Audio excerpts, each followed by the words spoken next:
Hello and welcome to today's video. In this video, we will be looking at The Last of Us Part 2 Season 2, the HBO series. We're going to critically look at it and see some of the reasons why the fans of the video game and the season itself aren't happy with Season 2. And as always, hello if you're new here. Hi, welcome to our channel. And if you are a subscriber, then hi! You're looking great today. Do you see the difference of what happens when you subscribe? So we're going to jump into this video right now and have a little look at The Last of Us Season 2. When The Last of Us premiered its first season, it felt like a revelation. It wasn't just another video game adaptation, it was prestige television. Every moment was emotionally loaded, visually stunning, and faithful to the game in all the right places. I was also really impressed with how they mimicked the game so effortlessly in the first season. The audience felt like they were rediscovering the story in a new form, not just replaying it. And that was something that was really important. It felt like you were just digesting the story again, but you could see it deeper on more levels. But with Season 2, something did, in fact, change. The atmosphere is different, the reception is cooler, and some fans are confused and others just angry. And even long-time supporters are a bit unsure where things are heading. So, what happened? We're going to be looking at the structure, the pacing, the character arcs, and how the shift from interactivity to passive storytelling changes everything. Along the way, we'll be exploring the audience's emotional expectations and why they're clashing so hard with the show. So guys, let's start with the narrative structure. It went from bold to blurry. Season 2 is adapting The Last of Us 2, a game that deliberately disrupts the traditional narrative structure. And I think I'm an outlier. A lot of people really disliked the way that this narrative structure was created, but I really did like the way it tested the waters in traditional narrative arcs. In the game, just when you've committed emotionally to Ellie's revenge arc, you're forced to switch to Abby's perspective and inhabit the world from the viewpoint of the person who took Joel out of the story. I actually thought that Abby's section was going to be one of those quick sections of the game that you just kind of run through and then you zip back to Ellie. I didn't collect anything. I didn't do anything. I was just like, let's get back to Ellie, guys. Let's get back to this revenge. I was on that hype. So in the series, the shift begins to take place around episode 3 when Abby's screen time starts to increase significantly. The television series lacks the interactivity that makes the switch so impactful in the game. For example, when Abby rescues Yara and Lev from the Seraphites, we're meant to see more of a human side of her. So this is what created a narrative imbalance in Season 2. While the game uses forced perspective to compel empathy, the show relies on passive observation, which can feel really abrupt and even manipulative. And the audience doesn't want to feel either of those things, especially in content that is meant to be active viewership. Without sufficient emotional investment in Abby, these moments risk alienating the viewer. The show is doing a great job at alienating the viewer and making them an oppositional audience member, which means they are likely going to reject the media that they are, in fact, digesting. And you don't want to do that. The emotional contract and breaking it. Season 1 made quite a powerful promise. This is Joel and Ellie's story. It built everything around that bond. The finale of Season 1, where Joel lies to Ellie after rescuing her, is emotionally layered and sets up the moral grey zone for what's to come. So when Joel is removed from the story, it's not just shocking, it feels like a breach of that emotional contract. The show does portray the event faithfully, much like the game, but the way it plays out on screen feels very rushed. In the game, you're with Joel for quite a few hours, and you still build up a bond with Joel. As a result, many viewers felt blindsided, not just by the act, but how little emotional closure the show gave them. Pacing and tension, losing the thread. A major issue with Season 2 is the pacing. The narrative slows significantly, and the tension becomes uneven. Ellie is now traumatized, wandering through Jackson.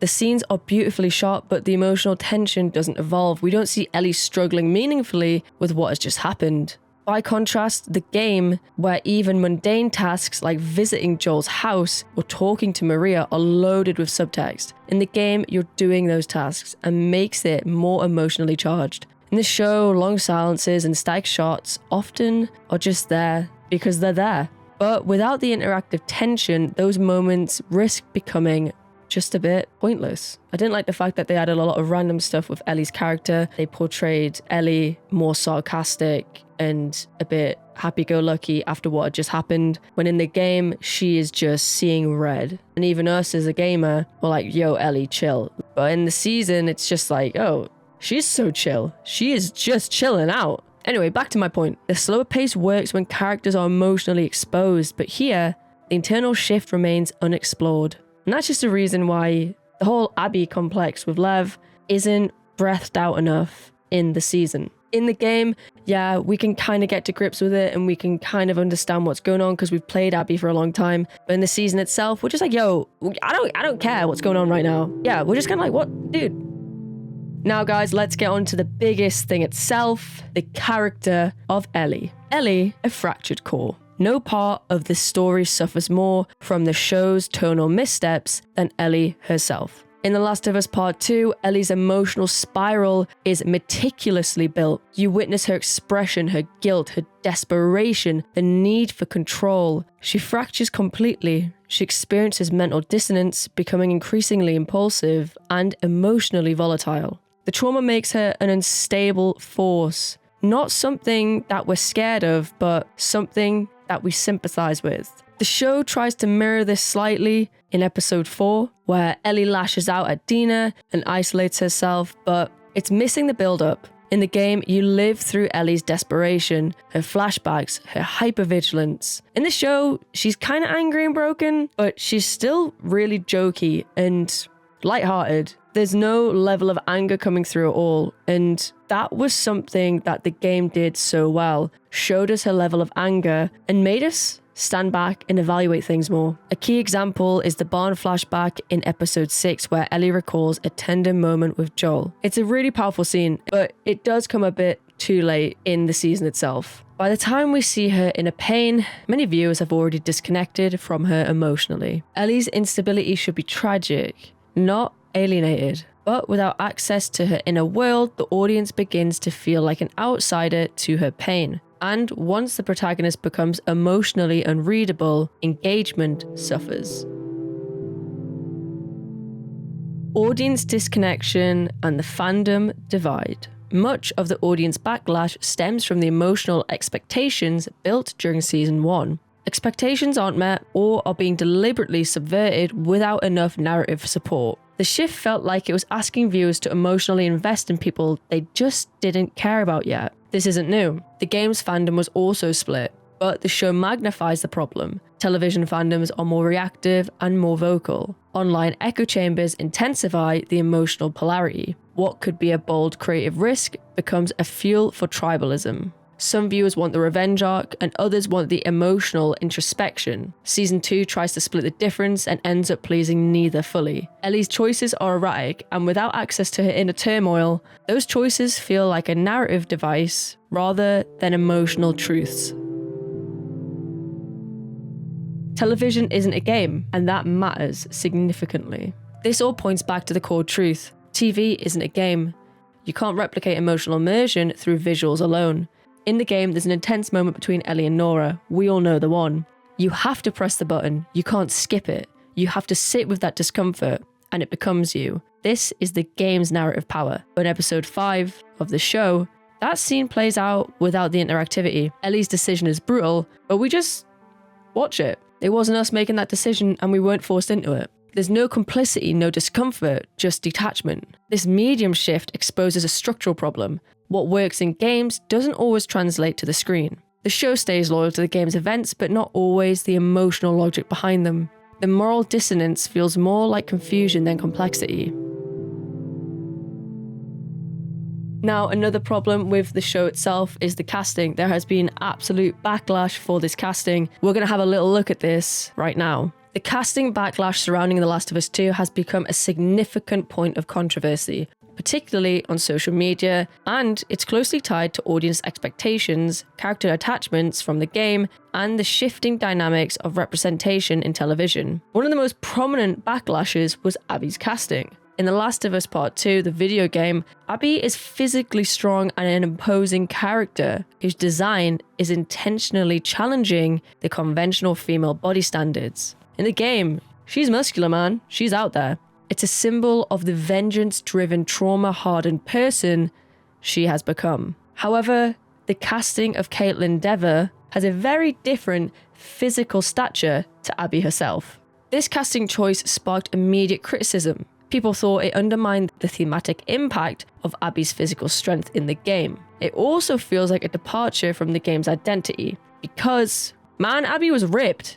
Wowsy. And one of the biggest controversial things was the casting of Bella Ramsey. Now, this wouldn't normally have been an issue, because an actor's an actor. We get it. If they're good, and they get the part. However, Bella isn't performing particularly well in The Last of Us Part 2. Now, one of the obvious reasons why fans didn't enjoy the casting of Bella Ramsey is, one, she didn't look anything like Ellie. And representation, it matters. It's simple things, like eye colour. Ellie had green eyes. Bella Ramsey has in fact got intensely brown eyes. Simple things like that can sway a story completely. There was something to be said about the emotional depth that you can see within Ellie's eyes as the game goes along.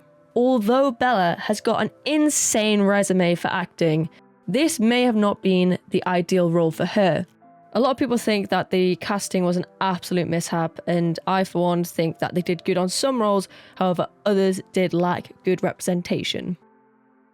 Now, things aren't all bad with the show. It does have very good visuals, and there are some compelling and emotional moments, but compared to the game, it falls short. So, can The Last of Us Season 2 actually recover? Season 2 doesn't seem to have the emotional core that the game does itself, and that may be attributed to the fact that it is in fact a TV show and not a game. You're not as fully immersed. Anyway guys, that is a critical evaluation of the TV show The Last of Us Part 2 by HBO, and we compared it to The Last of Us Part 2, the video game. I hope you have enjoyed today's video. Leave a comment in the comment section below what you think were the best and the worst parts of The Last of Us Part 2, the video game, and the HBO series. I'll see you guys in the next video.